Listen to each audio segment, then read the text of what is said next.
haven't seen you in a long time. Yes. Yeah.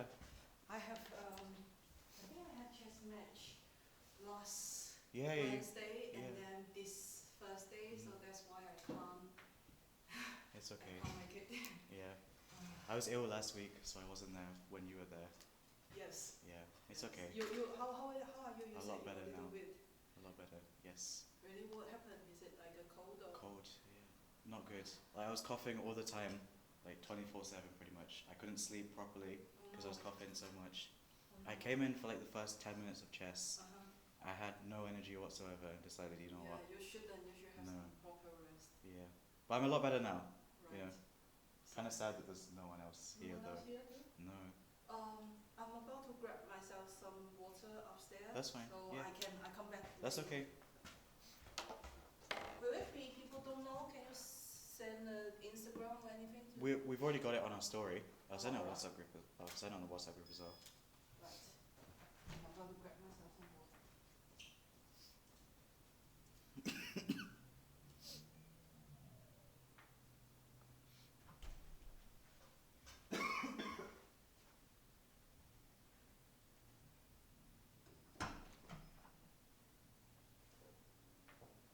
Hello. Turnout is incredible today. Yeah, amazing. It's okay. I know Ying Shin was here like a second ago. She's just gone to get water. Oh yeah, I saw it. Yeah. And then Charlie and Josh, they'll be here as well. Hopefully. I know Charlie's gone to get the boards. How are you though? How are you doing? Good, yeah. Good? Not bad. Yeah. I was just playing a game before this. Okay. And it was like an online classical on this to do like calculations. Yeah. And I started winning. Hello. I love some material. Yeah. And then he sandbagged for 25 minutes. Oh dear. Yeah. That's alright. That's pretty good one. Alright.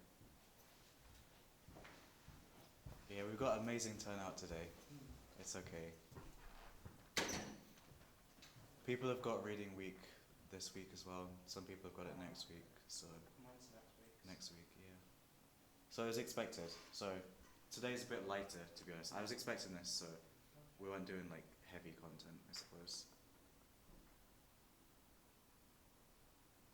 But yeah, anyway, how's your week been so far?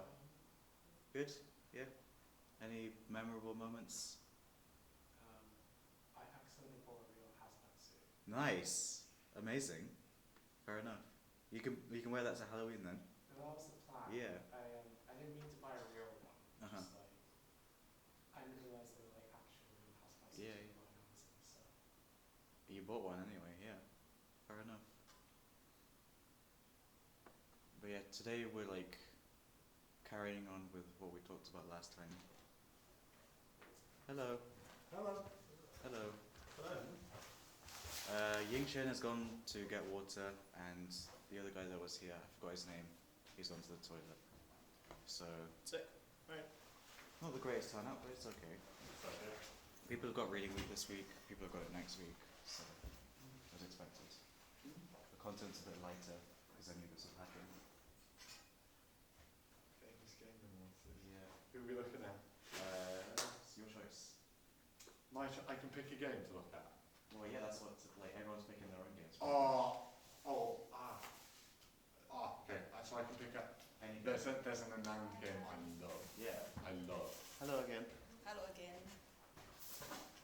Yeah, there's an announced game I Yeah. like adore. It's in the F3 book. It's very good. It has a positional piece out. Okay. Yeah, it's very good. We were gonna make posters as well today, so you We're can, making posters. well, you can. It's not like huge. I'll let someone else make it. Hello. Hiya. I have the artistic skills of a 4-year-old. Yeah, but 4-year-olds are creative though. I'd No. say that's an insult to 4-year-olds. When I was a 4-year-old, I was not very creative.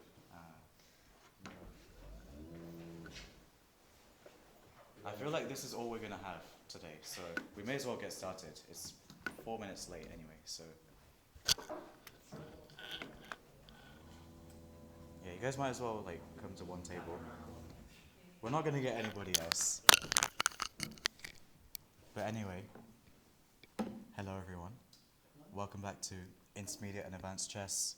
This is our third one. of the year so far. So you guys were all here for the first one. You can remember the 7 key methods. Last time we talked about how to study our games. So we talked about the difference between passive and active studying. And today we're actually going to implement that. So we're going to actively study some famous games.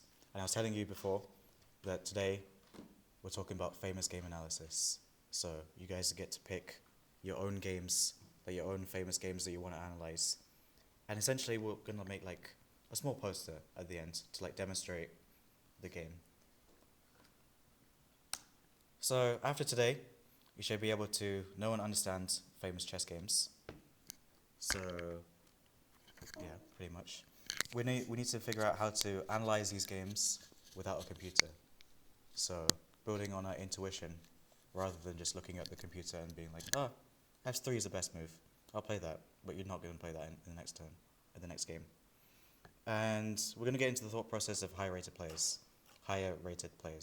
So try to understand why they played each move and figure out how we can try and implement that into our own games pretty much. First of all, how is everyone doing, by the way? Everyone doing okay? Yeah? Any memorable moments of the week? No? You won a game? Yes. Oh, you won? Yeah, they won 3-1 yesterday against Anstey 6. Yes. Congratulations. Congratulations. I'm very sad because I'm still like very sad about the loss of Daniel Naroditsky, because literally like on the beginner lesson this week, I saw the message on our group chat like 5 minutes before the lesson started, and like he was incredible. Like the reason why I'm standing here, the reason why I'm teaching you guys chess, one of the reasons is because of him, right? All of his speedrunning episodes, all of the live streams, you know, he was so like important in the chess world, and I'm very sad that he's gone.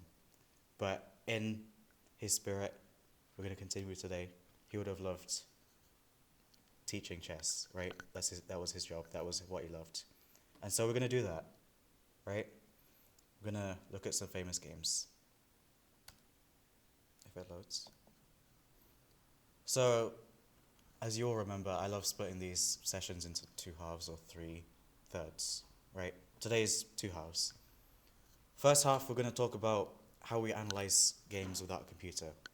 Because if you remember last time, we looked at how we analyze games with a computer, and essentially we were trying to understand why they make certain moves, right? But a lot of you realize that chess engines are just absolutely ridiculous. They make moves that we simply can't understand, right? They're, 3,500 elo. So we'll step it down a little bit, right? Part 2 is going to be all about trying to analyze like master level games and trying to get into their thought processes. So first of all, we're trying to figure out how we study it without a computer. And so just a reminder of what we talked about last time. We talked about playing versus studying, active versus passive playing, right?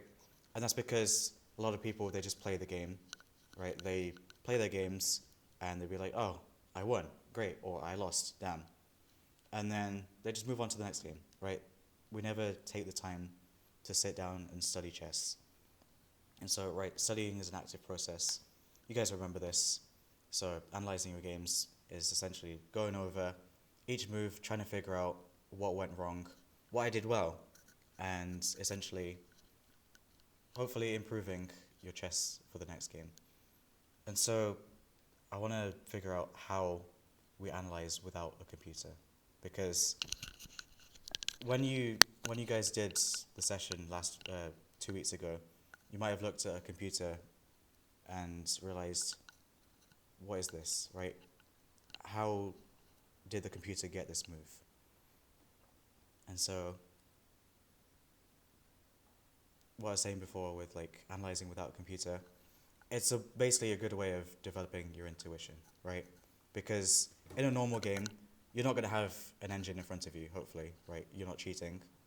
So having constantly practicing like analyzing your games without a computer gets you, like, if you're in a game, then hopefully your intuition gets better, pretty much. And so I want to open up to you guys as well. How do you think you analyze without a computer, first of all? What do you do? I want to open it up to you guys. There's some critical moment, like Okay. where the games that I think for a long time, Mm-hmm. and then I stop there and thinking about the other options I was thinking of it at the time. Okay. So what you're saying is that, like, if there's like a part of the game that you stop and think for a long time, Yes. you come back to that again Yes. after the game's finished Mm-hmm. and try and work it out again, Yes. right? Right. Or something that I think I did wrong, Mm-hmm. and then I come back later and see if the other options are better. That's a good point that I wanted to raise actually as well. So you said that you think that you might have gone wrong somewhere. How do you know that you went wrong? Because then I feel, for example, from my last game, I was not looking at the queen side, Mm-hmm. and then they are trying to push their pawn, the b4, so I'm playing white. Mm-hmm. Their black pawn is pushing from, b7, c7 to about like b4, c4, and then I feel a lot of pressure Mm-hmm. under this pushing pawn. I have to trade some material, Mm-hmm. and I make some mistakes there, so I have to stop at that moment and Right. think about like a couple moves before they push the pawn. Mm-hmm. What have I do wrong? Okay. So looking at the critical ideas, pretty much, looking at the critical moments of the game, Yes. and just try to analyze it again, pretty much. Yes. Okay, that's good. Any other ideas? Like, how do you analyze it without a computer? First of all, have you guys like done that before? Is that something that you've done before, or do you just look at the computer, pretty much? Does using like, because sometimes I turn the best move arrow off, but I turn the evaluation bar on, and if I see like a drop in evaluation or whatever, like a large drop, then I sometimes I check, like look at that move and then look at that position again. Okay. I guess that's with an engine, so. I mean, it's like a hybrid in a way, pretty much. Like, you're not seeing what the best move is, but you realized where, like, that you've made a mistake, pretty much. So in comparison to not really knowing, but having like a rough idea, to actually knowing for sure that this is where the mistake was. So that's a good idea as well. So having the like evaluation bar up without the computer moves telling you what it is. So with that, like, how do you figure out what the best move is? Well, I guess usually I just look at the, like, so I look at the position itself. I look at all of the, well, not like all of the possible moves, I couldn't hit like every single one, but Mm-hmm. I look at my moves and like try and, I guess I look at like alternative moves to what I play. Okay. And calculate those lines and see if maybe I could have ended up in a better position. Okay. That's good. Usually if I analyse a game without a computer, it's in a group. Okay. Um, In a group. I like that. so from the tournament of last weekend, Mm-hmm. like me, George, and Nick looked at like every game we played. Mhm. But I feel that feels kind of similar to having one because like someone else might point out a move. Yeah, yeah. That's it, similar. You would analyse it with a computer. So if you guys were in the group, what kind of things would you discuss? Without the computer, obviously. I mean, usually tactics, and then like if there's a moment that's got a lot of tactical tension, like there's many things looking at each other, Mm-hmm. you try all the tricky moves, Okay. try and calculate all the tricky moves to see if any of them are actually good or if they're just chess. Okay. There's one thing that I want to point out to you guys as well, is that when you're in a game, like, the psychology of that is completely different to once you finish the game, right? So when you're playing a game, it might be very stressful. For example, like if you're playing a high stakes tournament, you know, it'll be a lot more stressful, and you might not think of this, like the candidate moves that you might think of whilst you're analyzing it afterwards. So getting into the thought process of where you were before as well. So getting into the thought process of how you played that game during the game, right? I think that's also another viable option as well. So trying to improve that pretty much. So let's say, for example, so you played the LRCA games yesterday. How stressful was it, I'd say? Very stressful. I was losing. Okay. And then it's like a 75 minutes game. Mm-hmm. I'm losing in about 70 minutes. Okay. And then I win like in the last 5 minutes, so it's quite stressful. And then in the whole process, I was like, I'm losing. That's stressful. So once you came out of that, right? Did you look at the game afterwards? Like, did you analyze it without the computer? Did you notice yourself finding moves that you didn't see during the game as well? Well, Is that something that's happened before? I usually go with, yes, I will find some move I didn't see, Mm-hmm. and usually is my blunder. But my opponent wasn't very good, like doing very well last night. I think he's tired as well. Mm-hmm. So he's kind of, there is a couple of moments that he can do better Mm-hmm. to just destroy me, but he didn't. Right. Yeah. So but that is some better move I can play to Mm-hmm. avoid all those possible tactics he can play. Okay. Fair enough. Mhm. So what I'm trying to get at is that during a game, it'll be very stressful. It could be very stressful. And that sort of hinders your thought processes, right? You may be thinking of something completely else. So like you said, you were saying like, oh, I'm losing, right? But then once you get out of that game, like once it's finished that game, you're not thinking about you're losing. You're thinking of what's the next move, right? What's the best move, right? And so what I want you to take from that is once you like realize that you're sort of hyperfixating on I'm losing, take a step back, right? Take a step back and realize I don't care I'm losing. Like, who cares, right? This is just a game. Step back and sit down with the boards and think, what do I do, right? Try and channel your outer, what's it called? Like, try and figure out that you're like outside the game, right? Try and figure out like from a spectator's point of view, rather than being in the hot seat, right? Does that make sense? Like, try and step away from the game. I'm the opposite. I usually think chess is boring. I will not play chess again anymore. Okay. And then when I'm winning, I say, it's not that boring. Yeah. Well, I get what you mean. Yeah. Yes. So, essentially, the first half of this session was trying to figure out how we analyze games without an engine, right? And so I want you guys to have that pretty much. So we don't need to pair up, like we can all do it at the same time pretty much.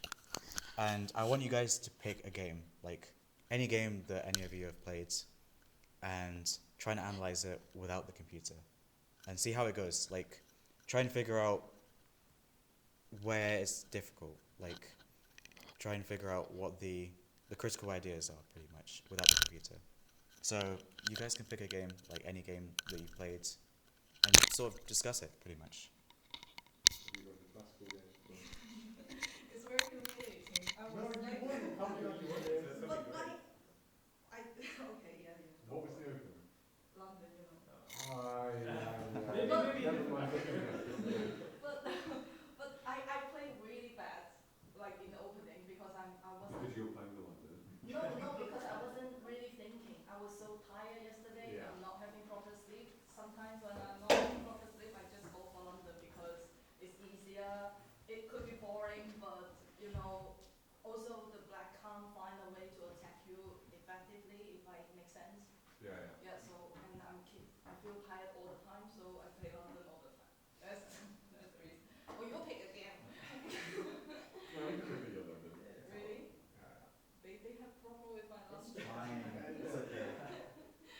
London is chess anyway, It's okay. not the worst. It's not the worst open, yeah. They're It's so like- judgmental. It's boring though. Yeah, But you can like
It's a studies, it's not analysis board.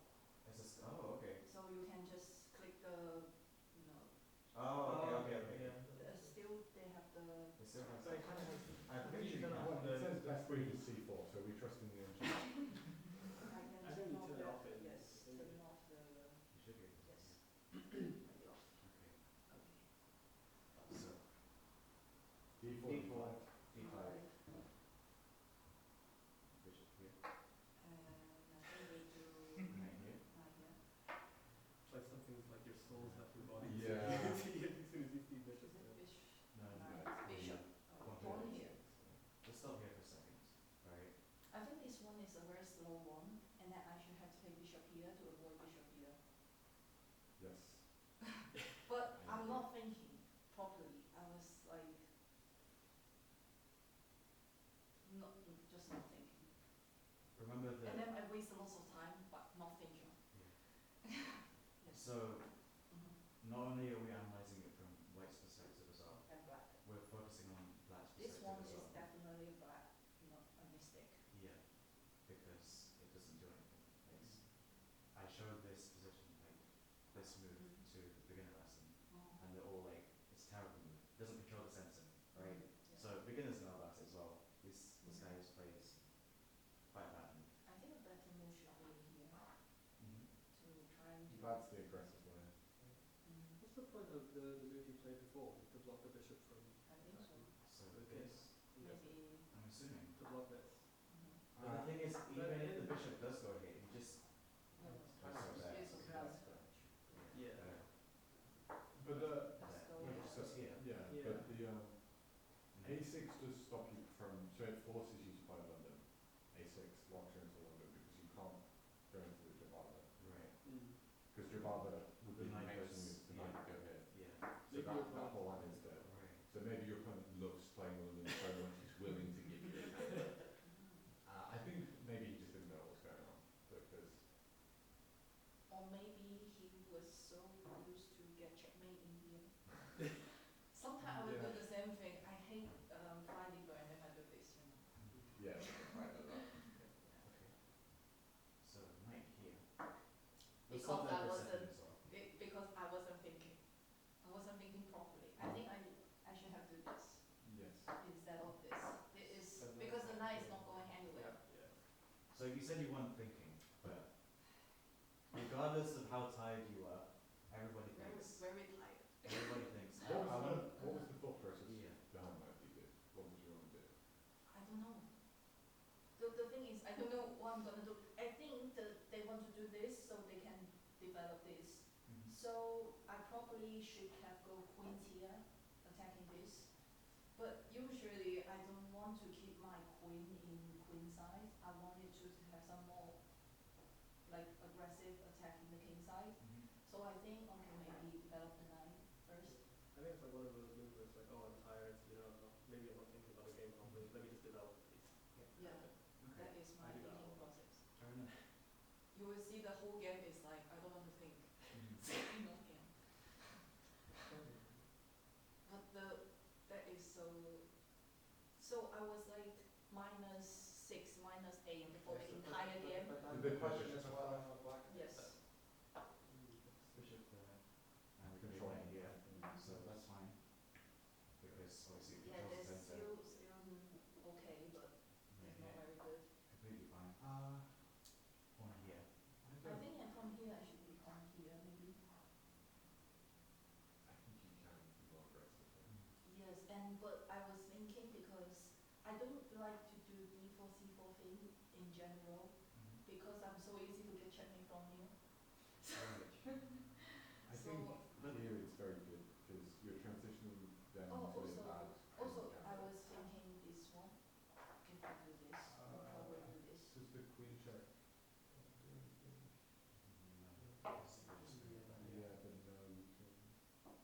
I guess if they lose the fight. You But get now- It's just wasting time. like basically you should never be worried about that knight move because at worst you have queen a4, which is forcing to go back anyway. Like worst comes to worst, then you go back, right? So we'll play it here instead because You're Because playing Yeah. London, so. exactly. You play the London, you always think of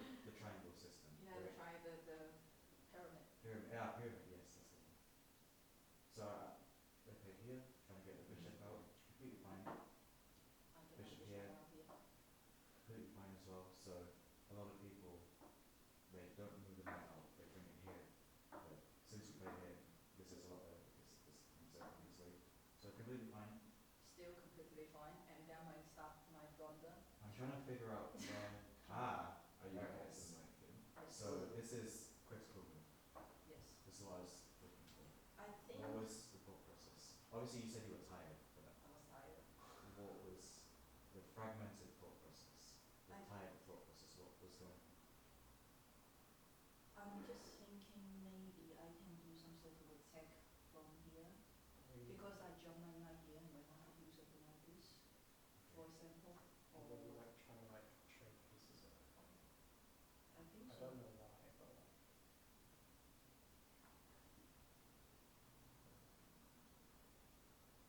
I don't think this is a terrible move. I'm trying to see it, but. I think it's Maybe. premature. Yeah. Yes. But Because if I was playing your position, I just castle immediately. Like I don't like castle. you don't like castle. I think Why not? maybe if I do this. Yeah, I think Yeah, that's I think yeah. it's pretty good. That's fine. Mhm. Because it kind of tickles the B pawn and then Yes. if they play B5, then jumping the knight to the centre is more effective. So it at least comes to the Yes. centre. That is what I'm thinking. I should have done this. Did you see all of this? I by do the way? no I didn't. So it was. When I do this, I think I'm wrong. I should, because they developed their big light square bishop, I should move my queens there. Yeah, I don't think this is, like it doesn't like lose or anything. I think it's the right thing. But usually, if I do this, I take with my pawn, Yeah. so give me double pawn, and then it gives me a lot of trouble in the middle game because the knight can jump inside here. And then another problematic move is I didn't take. I should have traded this Yes. knight with, I think they probably go with bishop or pawn, I don't care. But the thing is I didn't take. If I take it, I traded my bad knight to the good knight. Yes. So it's interesting you took with the pawn, because I guess you wanted the knight to move, right? Like the idea was you want to go for some attack. So Isn't that like coming with the temple on the knight and then that knight can no longer defend the king. So that makes some sense. But I the think thing it's- is they are not castling. So if I don't have anything very tactical at the moment. So I probably it is a premature move, and also take with a pawn isn't very good. So you didn't trade. I didn't trade.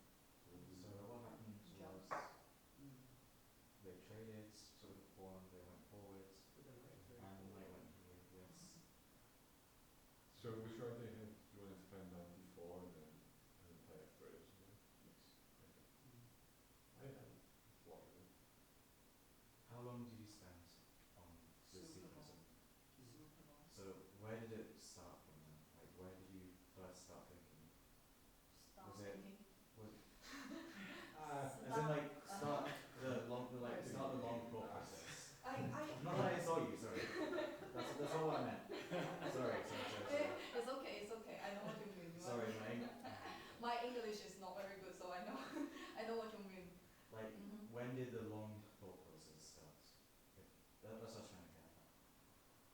I think the entire game I spent like super long in opening. Okay. I have a time management problem in my game, like every game.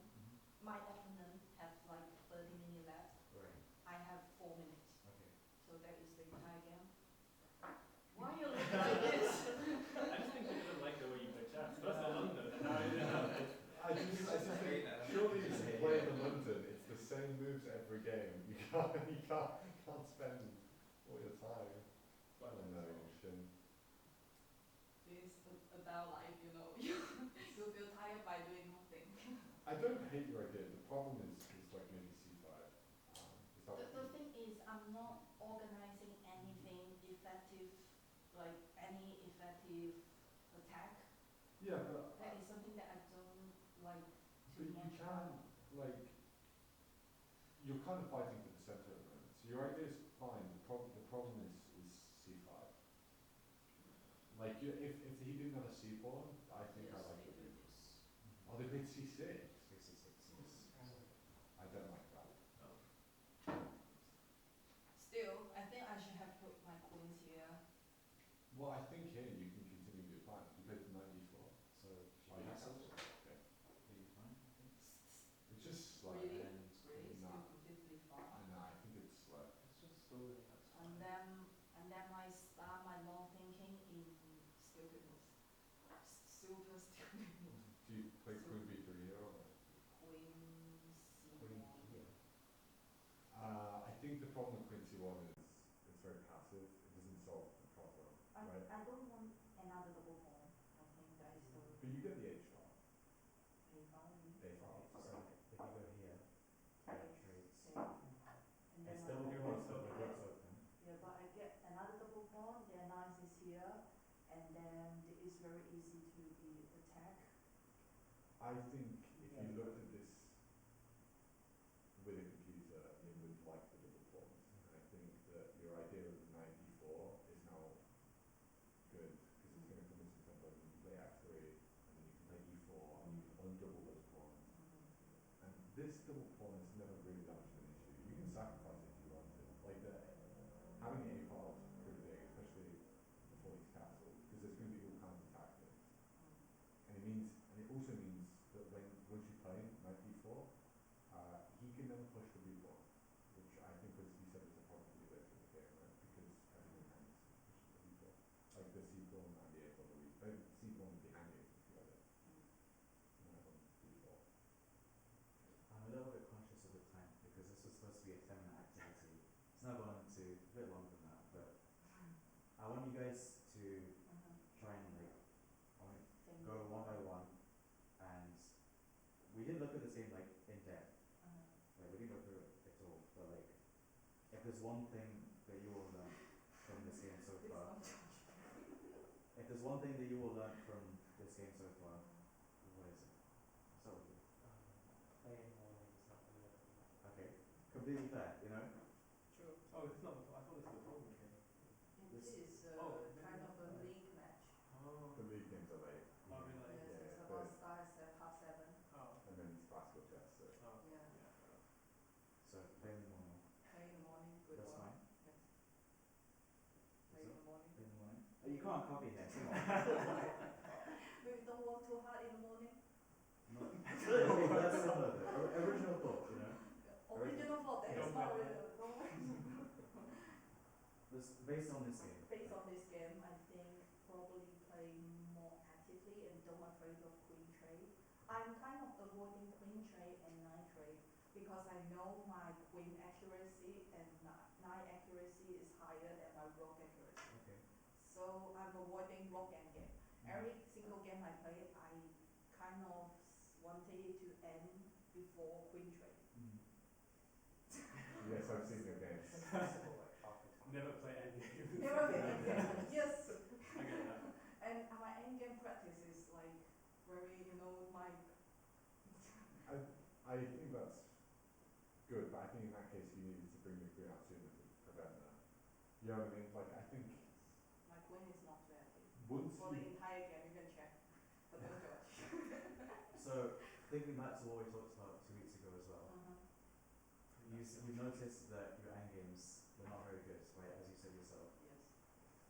Puzzles, endgame puzzles. Oh, by the way, after your last week workshop, Yeah. my rating of puzzles is 200 points higher. Yeah, actually, that happened to me as well. Yay! Nice. Well done, guys. I'm Yes, proud of you. very useful. Of course. Okay, what do you have? What did you learn? One thing that you learned from our discussion. What do you think? The importance of pacing yourself. Okay. So with the castles and slowing things down a bit more than maybe we'd want to, and also because it's the night that you moved in here a little bit early, so just making sure that before you take moves, it's the right time for it. Mm-hmm. A move might be good, but making sure that it's the right moment to take it. Okay. That's really Yes. That's good. I like that one.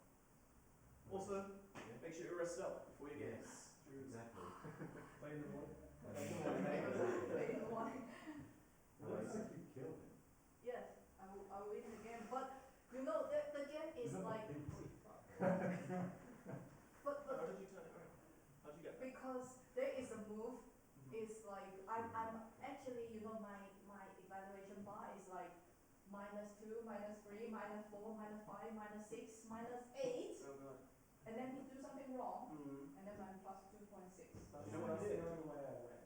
Yeah, just wait for them to blind It us. reminds me of that game what we played last time together. Well, we kept folding random pieces. No, you You know, were this up by move 32. can Oh, cause, oh, that cause was- my Let's not think about that. Let's not analyse that one. yeah, this That one. one. But he didn't do it right.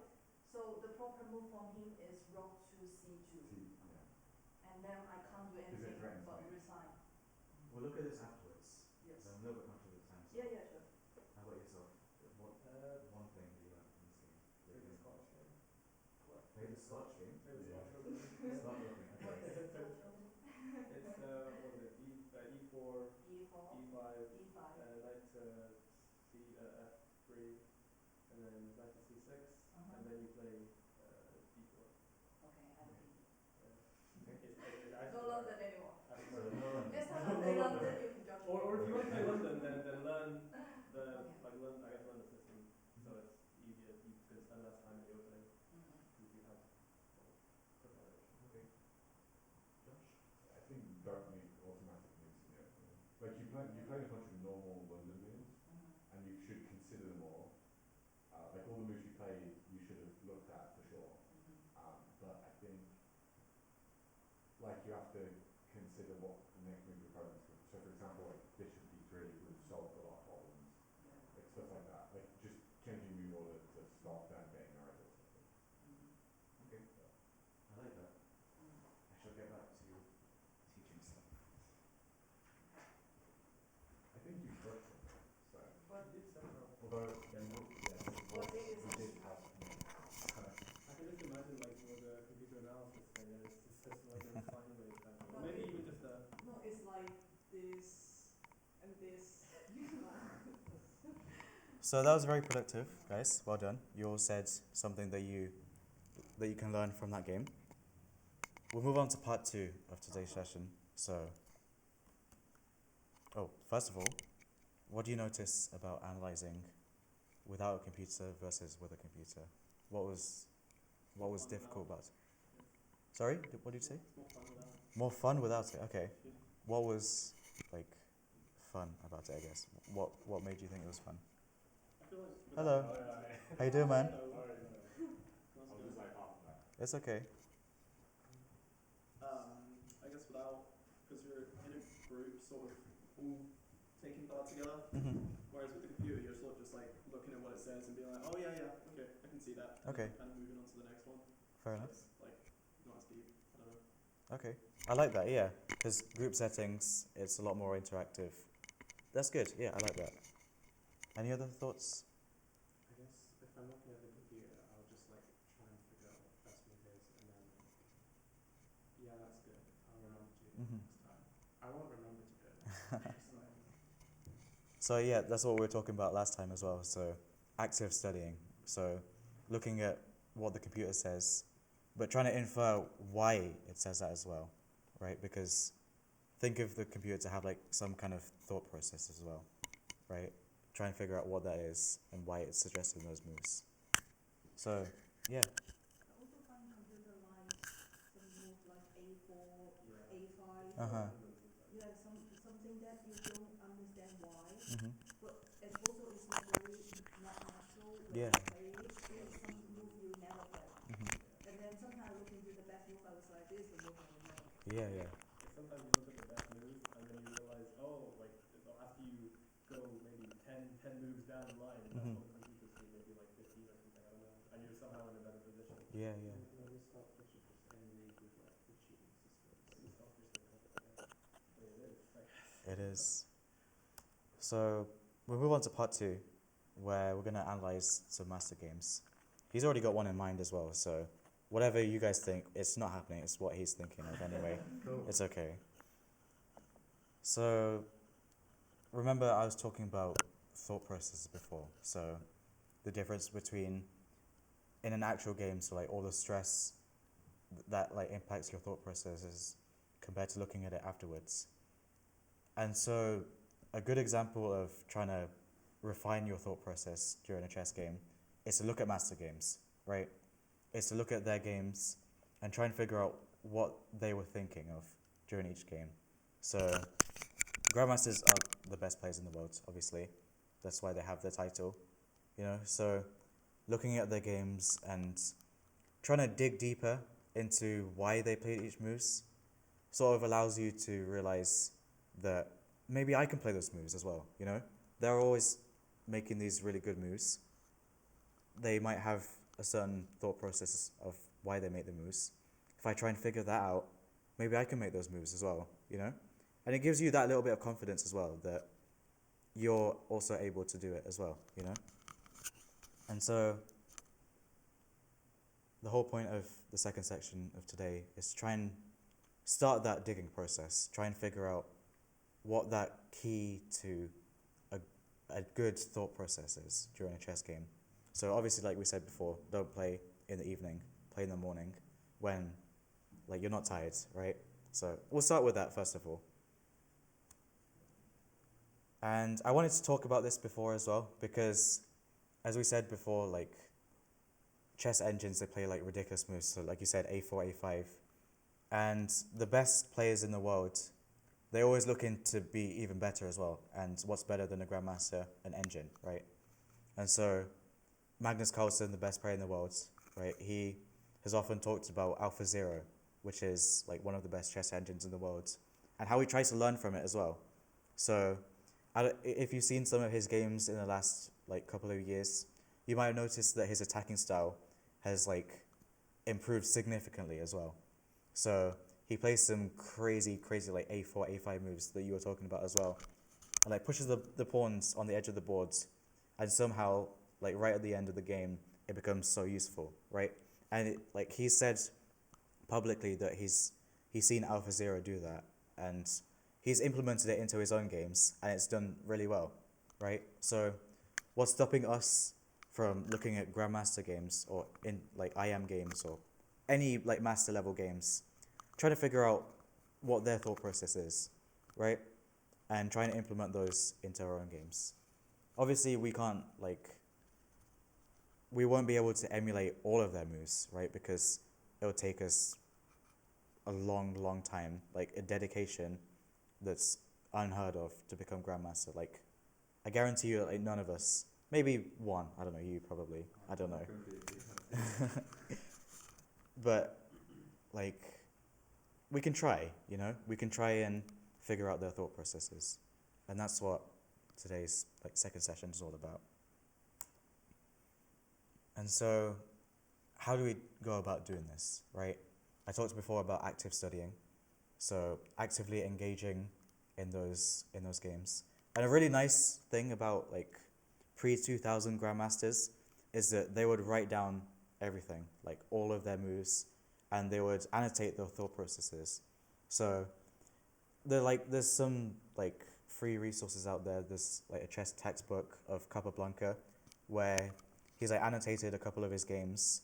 It's in like the old style of chess notation, so it's like king to queen's pawn or whatever, I don't know. Like, I've never understood it. King's bishop, yeah, exactly. But at the same time, even though it's in the old language, he's still written down like all of his thought processes behind every move that he's made. And so like going through all of those, it's sort of, I feel like you can implement those thought process into your own games as well. So how you approach that game, you might remember that maybe Capablanca had a similar kind of position, and he thought about it in that kind of way, like he said in that textbook. So maybe I'm going to try and do that as well, right? And that's what chess is, like rinse and repeat, right?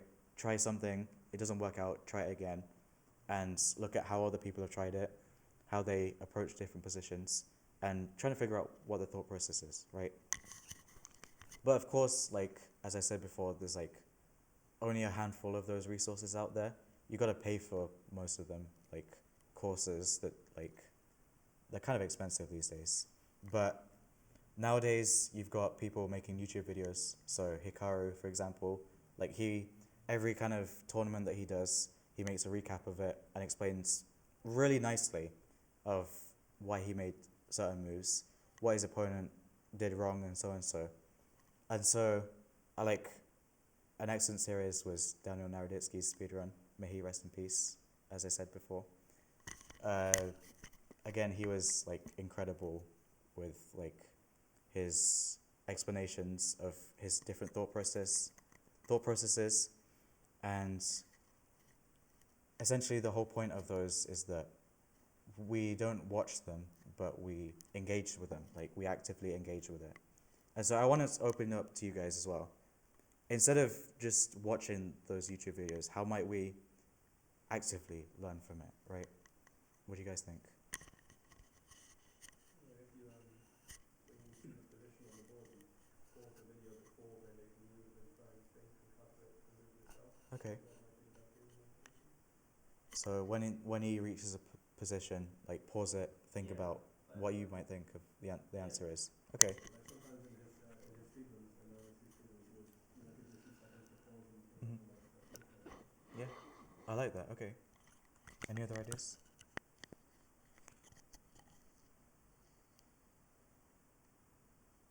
You guys make notes as well? Like any notes? Okay. So For the leaders, they have the study, so you can make your own study. yeah. Okay. Then if you are looking at a series of video, and then you can make different chapters. Right. For example, if they are talking about some opening, they will talk about like 3 different main lines, and then you do 3 different chapters. Yeah. Okay. So you can replicate the YouTube video to the literature study. That's good. Okay. And then you can try to replicate it over the board. Yeah. That's good. So that's a perfect example of how you can actively learn from it, pretty much. So implementing that game, so importing that game into a Leicester Chess study, and sort of playing around with it, right? That's a good idea, right? And so now it's up to you, right? I told you before that we're making a poster. So essentially what I want you guys to do is I want you guys to find a master level game. He's already got one in mind. And I want you guys to annotate the game. Try and make a poster of like what you think the player's thought processes are during like each move or so. It doesn't have to be every move, but like the critical ideas. What do you think their thought processes were? So I'll leave it up to you guys to find that game. Do you have it in front of you? Okay. Sure.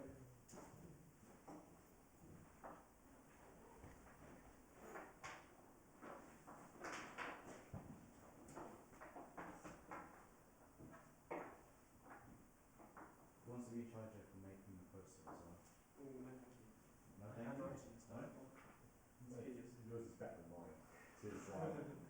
Kobe? Do you want to make a poster?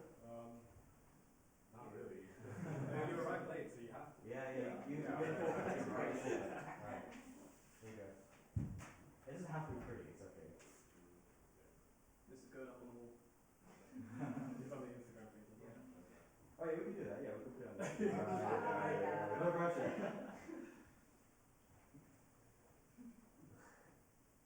What is the game, by the way? It's nouns versus flying cow, and it was an X3 into. Okay. So it's very good. It's got like a position. It's got a positional preset. It's very. Was it an answer? And nouns versus. Yeah. What is it? Is there any like names of like stuff? Not an emphasis. It's in. But, Oh. it'll be in. Oh, like that. Names of all.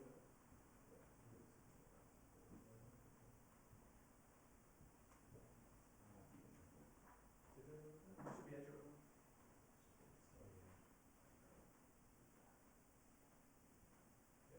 Yeah, it's there. It's really like. Sometimes I don't know. There you go.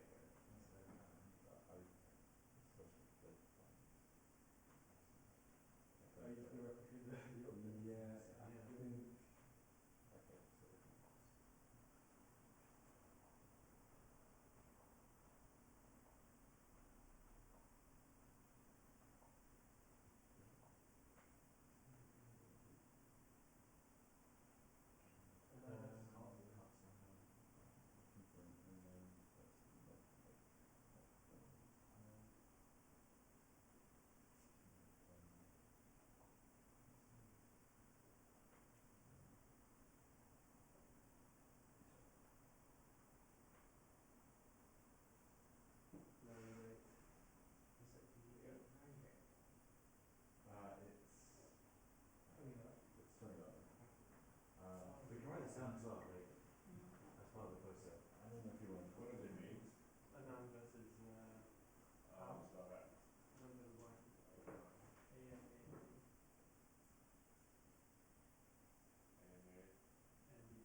is his favourite opening? Do I turn off the engine by the way? Yes, please. As white or as black? How do I, Generally. is there a way to turn off pressing? Oh yeah, there is. There It's, is. in here. Yeah. So. Do you want to go through so I don't go too fast? I mean, it's alright really. I think this will do this. We'll I mean, there's no slow down first Okay. of all. Okay. Why do you think played this opening? D6. So Anand is white, right? Anand was playing with white and one was playing with black. So why do you think he played this one? Obviously you're the expert of this opening. It's your favourite opening. So why do you think he played this opening? With platform. Because it's tricky. It's tricky. It's very tricky. Because you're basically saying I'm going to take the full centre. And if you can hold on to it, you can do better. You can get an attack. And like it's a sideline maneuver, so it's most people do not play F3 in this position. And it's unmoved, like it's a played move, like a lot of masters play this move, but it's like maybe 10% of turns are going to be. So these opponents are less likely to be. But Okay. is it preparing any specific move when you call it? you want to play E4. The whole idea is to play E4. Because you can't play E4 if you're going to play F3. Yeah. Like, there's no way to force it, unless they make some incredible mistakes. But at some point making a fast E4 square. So for the poster then, as the entire Yeah. the entire point of this session was to create a poster. Yo, is it? So we can start with Draw a knife. opening, like why the opening was played. So should I do that opening and have points for both of them? So opening we can say F3 Nimso, right? And then How to So spell opening- it? I like the structure. F3.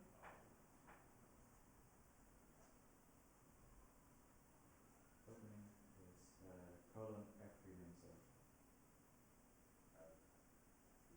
NIMZO. Yes. And then another question of why was it played? Why? Do we ask questions? So like, I don't know, it's up to you guys, like how would we I play guess this? it's like sort of come What out. kind of style do you want for the poster? It's entirely up to you guys, like Any style, right? any style, yeah.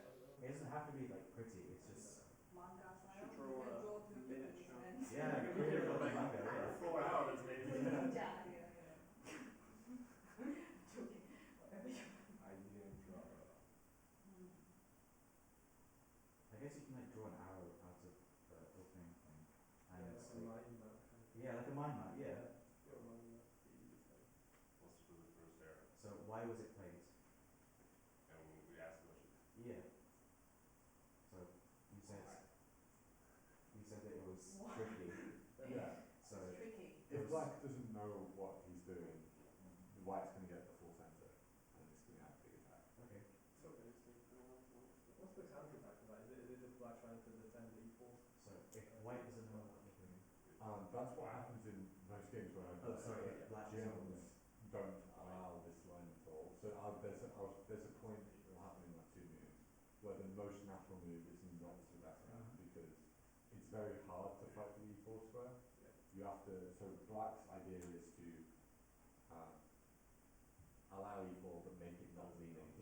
Yeah. So Also like playing entirely on the same game. basically, black wants to sack a pawn and then take over the light squares on the queen side. Yeah. That's the idea.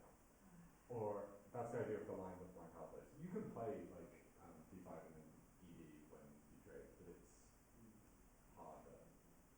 I don't think anyone plays any version of that. I think you'd be surprised if you went to, like if you play the classical game. I think you'd find a lot of people that help. I mean, you don't play one before, right? No. Don't want this. So we'll carry on. So as we said before, like the idea of it was to gain the entire centre, and it's a tricky line. So I wanted to get his opponent out of theory, pretty much, right? Yeah. Okay. So I played d4, d5, sorry. D5 is one of the main moves. It's what Nick plays as well. Yeah. So this is just a again, you're trying to not let me play e4. Mm-hmm. So, yeah, so a3. Trying to, so what was the thought process? Kicking the bishop out. Playing. Kicking the bishop out Yeah. and then. Because right now the knight doesn't control the e4. So everything right now the white's doing, Mm. up until soon, is all about the e4 square. Okay. So the bishop being there means the knight doesn't control the e4 square because it's pinned. Yeah. So white wants to make the bishop leave. Mm-hmm. Black says, I don't want to give you e4, so capture. Very good structure. And then c5 is the typical move because now if you try and play e4, the way you stop e4 in the long run is by saying when you play e4, d4 is going to be hanging, so he's trying to make you play e3 at some point, because he's going to bring his knight out, he's going to try and trade the light square bishops and pick up on the left square. But, so cd is our hanging position. And here's kind of the key point for black. So there's two lines here. So if black takes back with the pawn, that's the active way to fight against e4.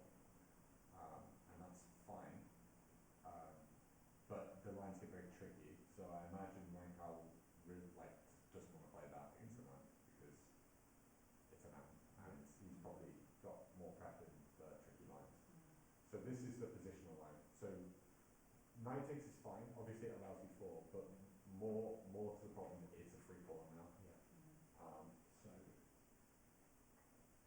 DC, and so black sacks his pawn, but obviously white has some problems as well now.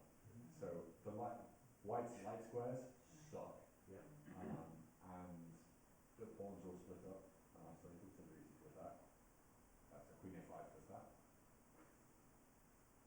And here e4. So you'll notice that there's a pawn hanging with check here. This is kind of the start to crazy prep in Antaz. If queen takes that, king f2 is like borderline winning for white, which is very strange. But basically, the knight would be hanging, and the queen can bishop check. You can block with the bishop first in this line. This is where it's not here, and then the rook's defended and knight's hanging. So we'll stop there for a second, first of all. Would you say this is a critical position in the game? Not yet. Not yet. This is probably still theory, but Okay. So the knight goes back, sorry. For more people. Bishop's here. yeah. People who play with Knight me e7. for the A maybe. I've had this position. I don't know, I've never studied this. Bishop A. Bishop e3. This is probably a critical position. Okay. So now it does look like a free pawn. Yes, and you can't really block with bishop because you'd be wasting a tempo, and then the queen can just retreat somewhere, and you've got pawn backhand, white's pawns are isolated. So the problem with queen takes now is king f2. So this looks really messy, but in reality, white gets a massive initiative here because now white's light squares are going to be quite good because bishop e5 is coming, knight e2 is coming, and the king is actually relatively safe on f2, even though it looks really weird. You're basically going to be able to castle by hand at some point. So I think computers give this position plus 1.5 for white, which is very comfortable. But So this is a critical move then. yes, it's very clever because you're trying to bait him into taking the free pawn with check. Would you like to write that down? Free pawn. Draw like another arrow. Or You can you draw another arrow, yeah. Yeah, The that's next great. critical move. Critical move. Just like the guy who's like shotting at the other guy who's just like stood for a quiet way, like rage betting. What? I have no idea what you're talking about. White rage baits black. This is the kind of thing you're thinking. I mean, yeah, maybe.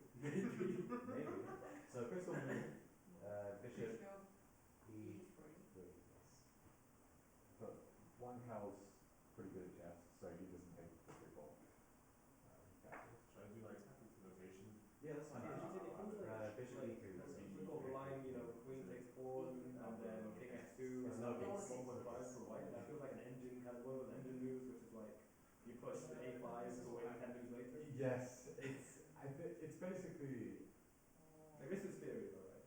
this is theory. I mean, technically this whole game is theory. Everyone who plays chess has seen this game at this point.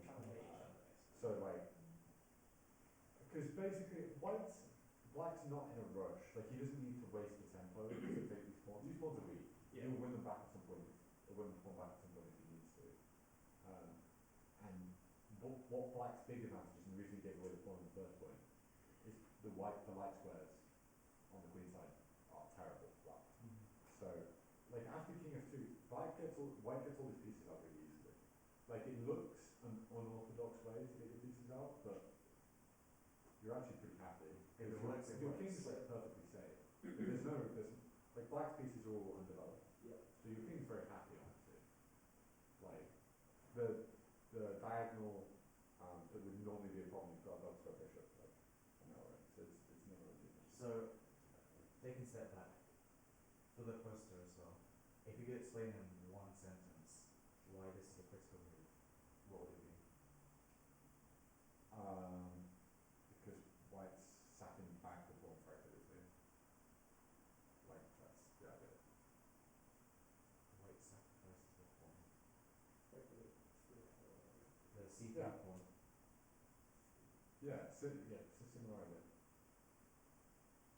For activity. I think if someone played the f3 loser against me, I'd start resigning or something. Okay, so the Never castles resign. and queen here. Under everything. So Can here, What was he thinking? Anand's thinking he really wants to play queen b4 because that endgame is just a free pawn out if you trade. But this move's more easy to understand, I think. Like queen b3 defensive. You didn't take my pawn when you had a chance, so now you're not going to take it. And at some point I might try and trade the queen with queen b4 because Okay. like the end game's good for you. You're a pawn up. You undouble your pawns after the queen trade. So this would be like really back to back. Like you're going to be happy playing this end game as white. It's same pitch position as if it was an F2, just like slightly worse. Yeah. So like black doesn't allow it, because he knows queen b4 is going to come, so he doesn't allow it to be center. But he still wants to keep looking at the c5 pawn because it's weak. Bishop b5. This is developing a piece basically. Yeah. But you're trying to. White's aware that the light squares are weak on the queen side, so bishop b5 is an attempt to try and keep control of them. And also prevents rook through as well, from centralizing the rook on the king, I suppose. So Right here. knight here. So the idea here is black would love to play knight b5. Knight b5 would be real bad because now a5 sorry. Like black would love to play this move because it controls some very key light squares on the queen side. Like it controls b3 and c4. It comes with tempo on the queen, and it means that it's going to be very difficult to like hold on to your pawn. Why E9 not D9? Why this 9 not this 9? You can go from here. No, it's the same. It's the same, And but then this is undeveloped. black has a different plan for this Oh, one. this So one, okay. basically, black's wants to play on the queen side. So now because he's gone for this line, black's king is perfectly safe. You don't need any pieces over there. Okay. So black's whole idea is going to be trying to attack this queen side and win back one, like ideally more than one of the pawns. So black's knight on b8 is actually more active than black's knight on e7 because the e7 knight has to play this move to get onto this side of the board, whereas knight a6 might be able to play. Because that's another move that attacks the pawn. That's kind of right now like knight a6 is bad because white would trade and like now black's also got weak pawn, but it's just one pawn left. So a good question. But yes, that's the question. So 92. So What was on thinking? Are you trying to castle this king? Just trying to get the knight into the game? a 92 is, yeah, you just want to get your knight to the queen side. Because right now the knight's doing nothing. Yeah. He also has some sneaky intentions that you'll see later. But basically, yeah, you want to castle the king at some point as well. Because right now you're a little exposed. But very logical move. So Right here. So as you said before, knight you would love f5, very to- natural move because now, There's the friend. yeah. So queen b4. Queen before. Just So it's because natural. you've got to move the queen and you want to keep it active. Yep. So very reasonable. Got to use e5. Just stopping the knight from jumping in to d4. Yeah. So because that would allow the knight. So e5 just stops you getting active. White castles, save the king. Basically much more easy than that. Bishop e6. Again, looking at these, you'll see the problems white have here. These light squares suck. The knight is hopping in, the bishop controlling all those squares. Like, this was the whole idea behind the pawn sack. Black was looking to get a position exactly like this. Because all these light squares are very weak, and black's going to be able to get some very active pieces on these squares. And here is very, very tricky move. So knight d4, hanging your knight in one move. So if white doesn't do anything, black is going to take over the light squares. So if, for example, you play some normal move, it's hard to find a move with white, to be honest, in this position if you don't play knight d4. Because, So I was here before. yeah, Let's look at some other candidates then. I guess centralizing the rook, maybe, which doesn't really do much because you're trying to control Is this. the main thing that we're trying to do, trying to control, take away control, like make the white squares better, basically?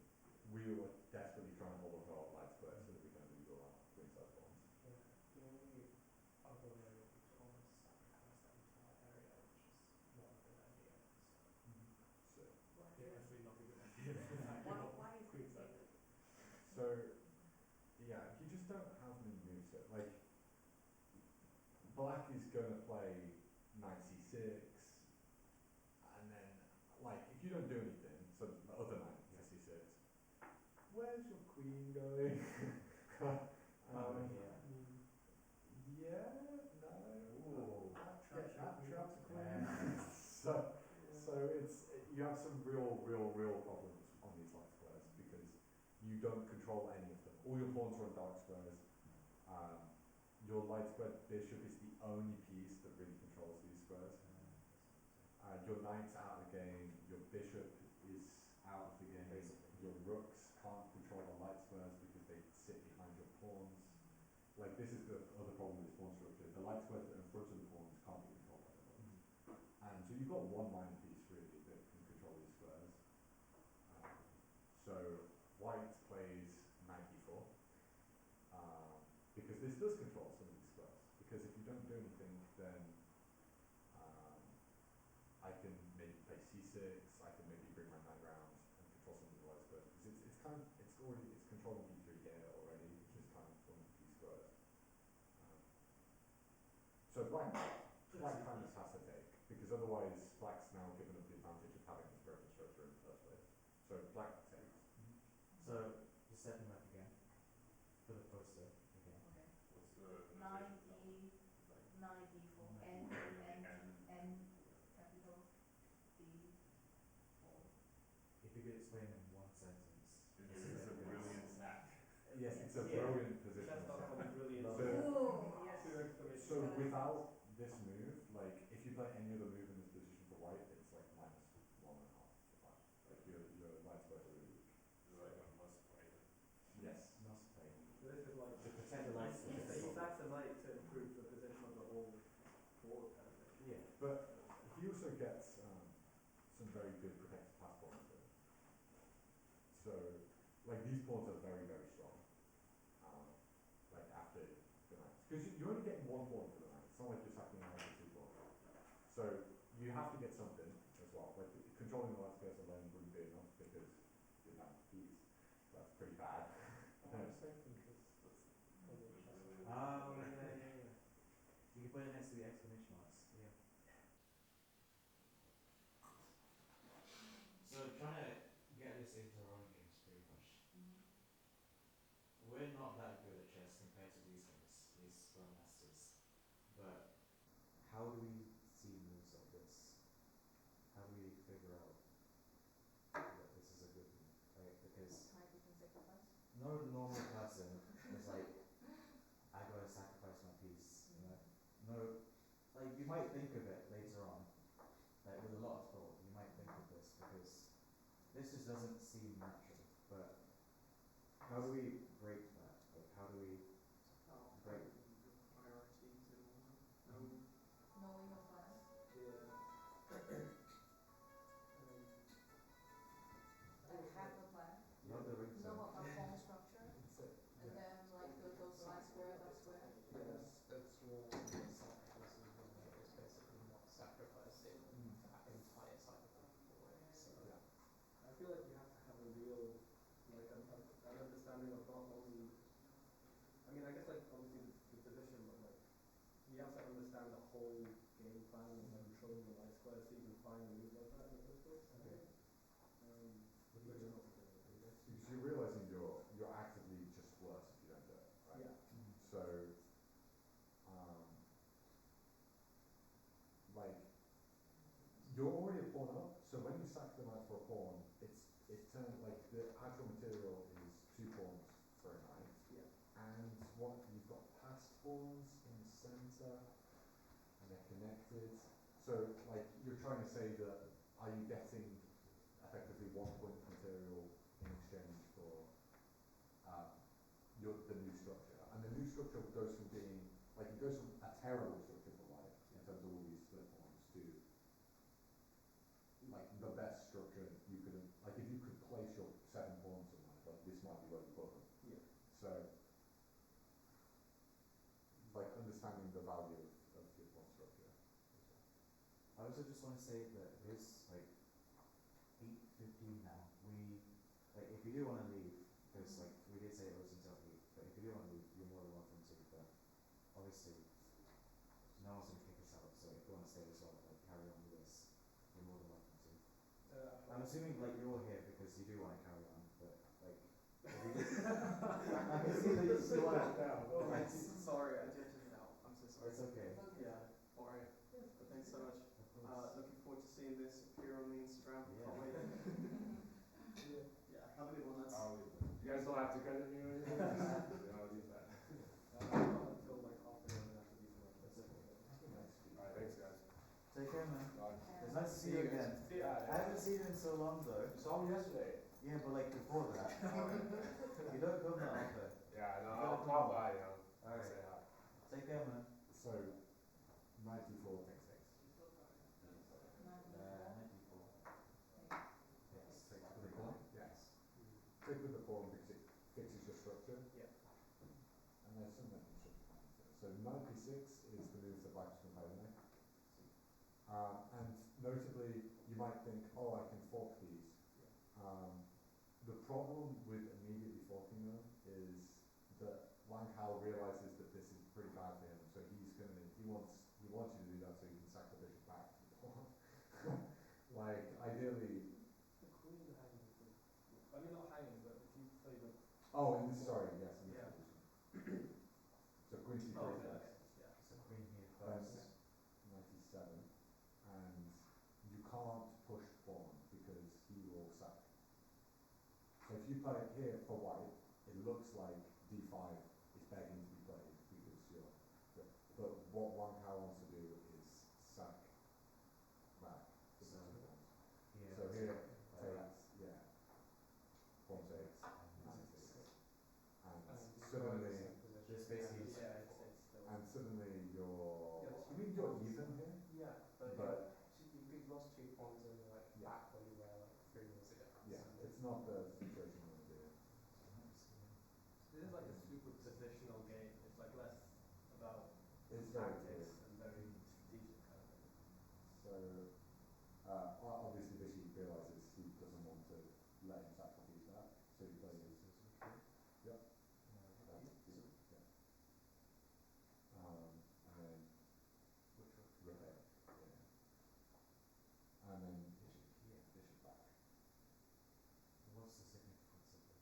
A lot of people, when they teach chess, they always say never go backwards. Like I said in our video lesson, 90% of the time, it's a terrible move to go backwards.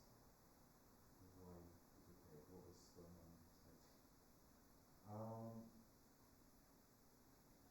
Actually, I won't let you answer this. I'll let everybody else try and answer this as well. What do you guys think? What was going on in his head? This move, so I was here before. Why might he have gone backwards? To control more that square by doing this, maybe. So he's trying to go this way, So you can control more that square. but at the same time, You can't do this here. yeah, because the queen But is- I was thinking if I'm thinking about this, we can also do this, right? But this can be attacked by this, I guess. But if let's do this, it can't be attacked by this. Pretty much. The bishop wants to be on that diagonal. And it's a bit loose. Like, you can't play bishop f4 because it hangs a bishop in one. So, Yeah. So thinking back to our very first session, I don't know if you guys remember the 7Q methods, but one of the questions was which of our pieces can be happier, right? And so we can look at this position, and maybe our rooks, they're okay, right? They can't really do much else, right? As you said before, they can't see through the pawns. And so queen's doing okay, kind of centralized. if you're talking about this here, If you take the knight. yeah. Oh, wait, sorry. Why did I not see the queen? It has more like hidden in the camera. Well, this is why you can't, because your black bishop wants to be on this diagonal, but if you play it immediately, the queen can take, in case you can pick the knight, Yeah. that's not a tricky one, because Yeah. that comes on tempo on the right square bishop, and you now kind of want your dark square bishop to start kicking stuff away. So yeah, like I was saying before, White wants to live on that diagonal, white wants to go here, but doing it immediately is impossible. Yeah. yeah, because it's not very happy over here. It wants to be happy. Right? So, Here. bishop f2 is split, Oh, sorry. and then a6 to kick away the bishop. Yep. It seems pretty logical. You just don't want the bishop to be Before we see the next move, what do you guys think? Where does it go? Does it go here? Does it go here? Obviously, don't look at that. No, I'm looking at the board. I'm not even looking at that. I'm not even looking at that. That's not it. Where does it go?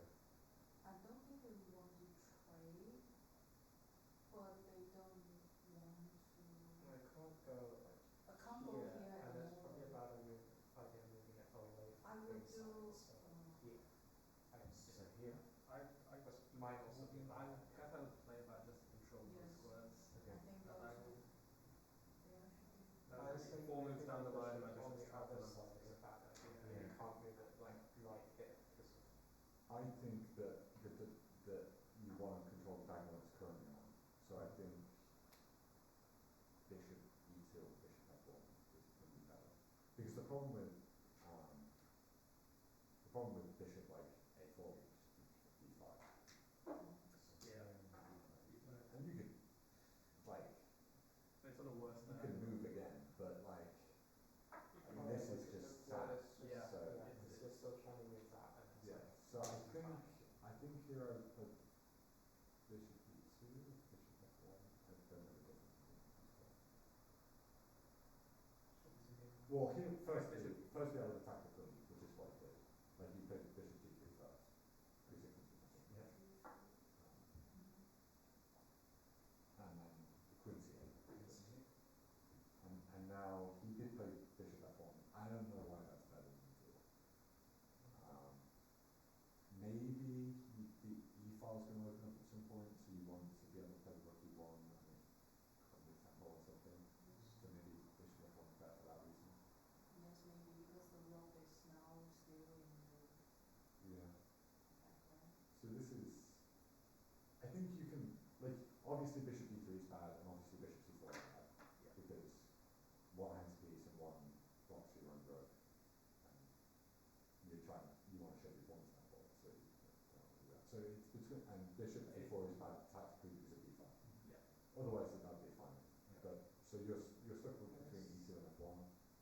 It feels stupid moving black's part, but I guess maybe we did f1 just because the knight came down as well. This time. Yeah, yeah, yeah. It's very possible. I mean, I guess the idea is you're never going to need the d1 h5 diagonal anyway. So you might as well bring it back to f1 because at least then it's out of the way. But I don't think there's that much difference between the two squares. And if you take the international stay. Yeah, maybe. This So he plays b6 because he wants to break up your pawns because they look incredibly menacing. So, I rook think it's the d1. only move to protect the knight because the knight can't jump anywhere else. Right. Yes, yeah, I was gonna say yeah, the knight can jump to c6 if it wanted to. But then this Then black would sack the piece for 2 pawns and be quite happy.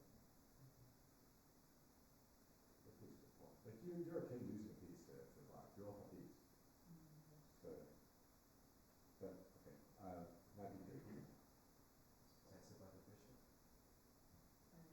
happy to get it back.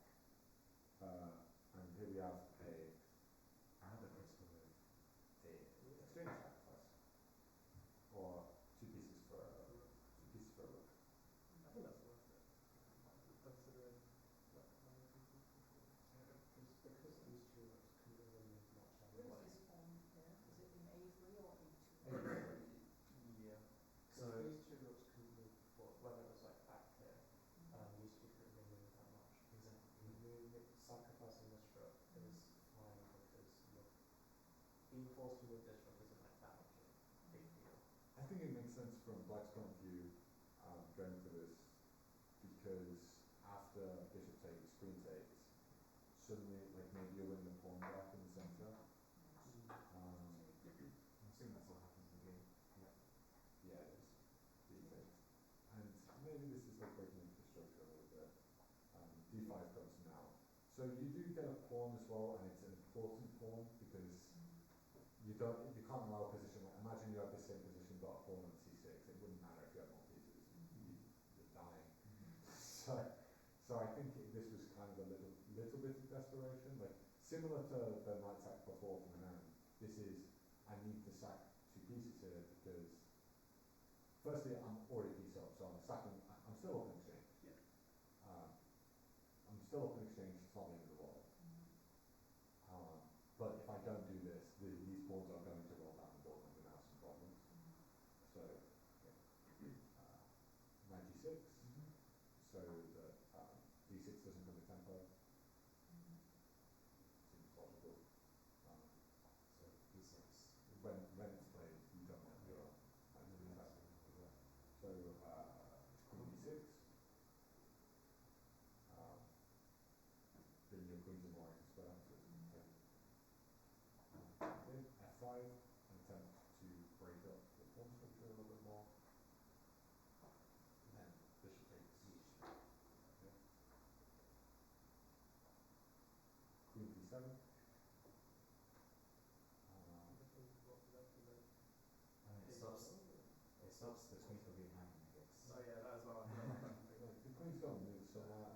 It doesn't have any squares, but like you can go to a8 or it's a8 Yeah. or d7, and I think d7 is just more, so it's harder to push it down. Yeah. So white says I don't want your queen now.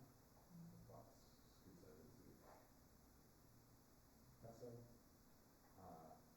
And now we have the transformation. So EF here, and Andy's happy now that he's got enough pawns that he's happy with his own game. So he's okay with the structure breaking now.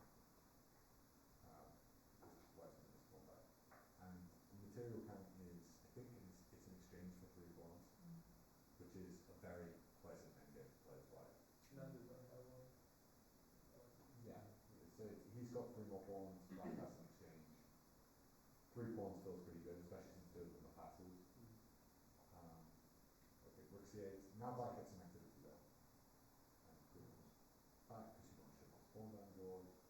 Rook here because you don't want to shift the pawn down the board. And then the a pawn starts moving, so it gives it another problem. And then I think we land. This is a very grandmaster resignation thing. You So see 12 moves in advance.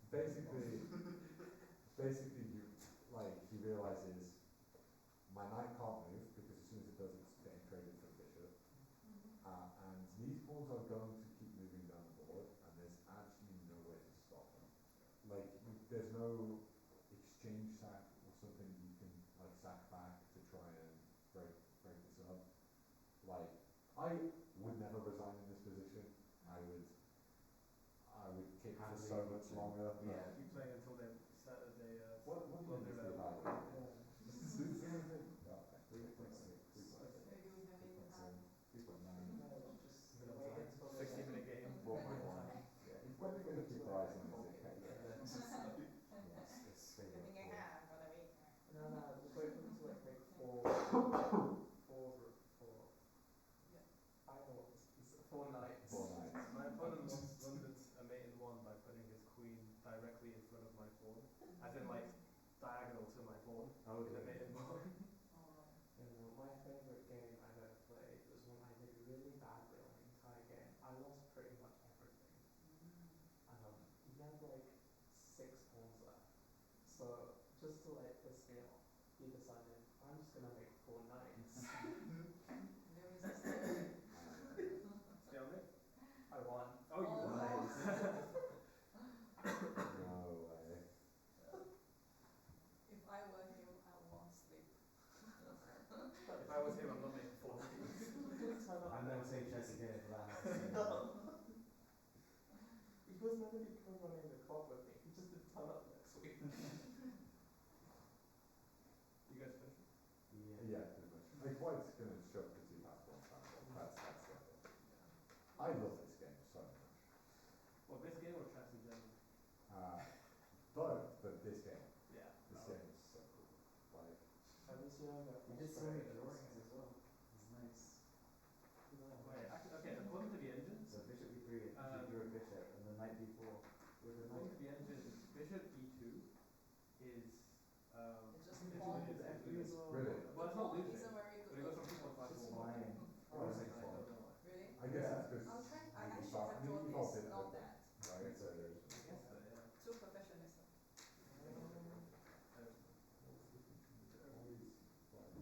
You can go on here.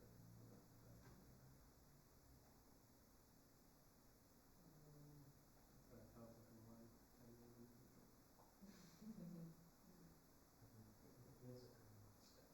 I mean, maybe if we look at One day you the can be a F1 grandmaster. continuation and see. Why everyone, when I say this, everyone look at me like this? One day you can be. It's just Yeah, practice. you're like 50 or 60 as well. Yeah. You can enjoy your maybe 1 year of world championship or whatever. Yeah, I had my best chances when I was like I don't 8. understand. This is the engine moves, everything. I was like one of those like small kids who were like really good Yeah. and then like crashed out at like 15 or something. So It's me, I started playing chess like last year. We're going to do that same activity again. So, from this game, what's one thing that you've learned and you can implement into your games? We'll start with Josh. What do you think?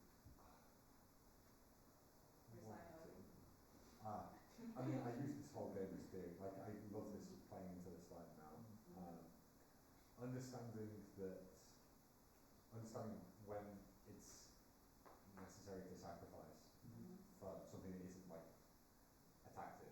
Like when it's okay to give material to control more squares. Okay.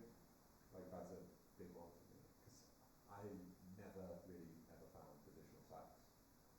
So now I found a couple. Yes. So. Nice. How about yourself? Yeah, no, I mean, like, just like the idea of playing more positionally, I guess, looking for, not just for like tactics, I guess, on the board, but, you know, looking at squares and maybe specifically pawn structures, I guess, because I don't really tend to look at pawn structures a lot. because the main thing about this game was the light squares, Yeah. right? So trying to figure out how to implement that into everything was also looking at squares that are a bit weaker, color complex as well. So There's a game in this exact same opening where it's like Wesley So versus Sunshine, where black absolutely destroys white because white does not find the nice sacrifice. And like all the light squares just use gets crunched. Like, should probably study more on that, because actually, like, I don't see the I mean, obviously I see the significance of black control over light squares, but I wouldn't be able to, like, create a plan to use those, probably. I've never looked at that. So again, that's fine. Yeah. How about yourself? I was thinking the things that when the pawn structure is like this, sometimes I will give up from here because my pawn structure was like this. I Yeah, just give up. and especially because the queen went here. So Yes, and the that's queen was here. And I don't think I will find this move to, you know, So give be it like up. sacrifice the. Yes, I probably end up thinking, like, I just give up this. And then not thinking about the light square. The things is, I feel like my bishop is usually useless because I'm not thinking about those square I can control. So that is my takeaway. Think more about the color of the square, not just and also Yeah. combination of pawn structure. Even if the pawn structure is like this, think about what is the plan holding this structure, what is the plan holding the center, what is the plan keeping the king safe, and then what is the plan control as many square as I can. definitely. I think like color complexes are a thing that I think a lot of people misevaluate because the only pieces that don't care about the color squares are rooks and queens, and I guess the king, but we'll ignore that. But like rooks and queens, because pawns when they can only attack one color until you move them and attack different, but like they can only control one color. Bishops can only attack one color. Knights can only attack one color. And that like until they move. Yeah. Yeah. But like that's what I mean. Like so every time you move one of those pieces, you're changing which squares you have in control, and you can't like if you become suddenly aware that you can't keep hold of a certain color complex, you know that their pieces are going to end up on your half the board, Exactly. and that's when you get much attacking. Like the puzzle positions that you see are because someone's messed this bit up. Yeah. Yeah. Otherwise, there are no tactics in the first place. Would you say it's like fundamental kind of? Like just, I mean, It's definitely more advanced than fundamental because like it's like when you start playing chess, like more position like if you're talking about starting to learn positional chess, more stuff like double pawns or stuff like more simple stuff like that. Yeah, that's always a problem. Yeah. Like that's like where you start typically with positional chess and like control the center. Like they're the two basics. Like you want to control the center, you want the king to be safe, and double pawns are not as good as straight pawns. But when you're looking at more advanced positional stuff, yeah, I think color complex is one of the first things that you learn and you start to figure out like more advanced ideas. That and like stuff like minority attacks and breaking up pawn structures. I don't know why I never realised that the knight can only attack one colour, like until like literally you pointed it out. Yeah. I just never thought about it. Like, So the knight always attacks the Yeah. opposite colour it's on, like in this That's manner. yeah. That's I don't know, I've just never thought about it. Like, so, hey, you learn something new every day. yeah. You know? But that's where stuff like this is good for black sacking the pawn. Like this opening is very playable. Like you could play this with black and you'd be quite happy. It's just because all the like white has no control over those squares and black has all of the control over those squares. So it's like it's very worth the pawn stack out of the opening. It's just and hand is all you have to do. Yeah. How about yourself? Psychological warfare is important. Exactly. Always be like 2 moves ahead, because otherwise you'll mess up really easily. Okay. I think the other thing is when you sack material, keep like one thing I learned from this is when you sack material, keep awareness that they can sack back and it's not sacked anymore. so now you have to calculate every single thing because it's very natural to be like, oh, I'm winning a piece, and you realise, wait, I don't want to win a piece. This wasn't part of the plan. Yeah. But that's what I saw when like with the whole night stuff. It's like black for the black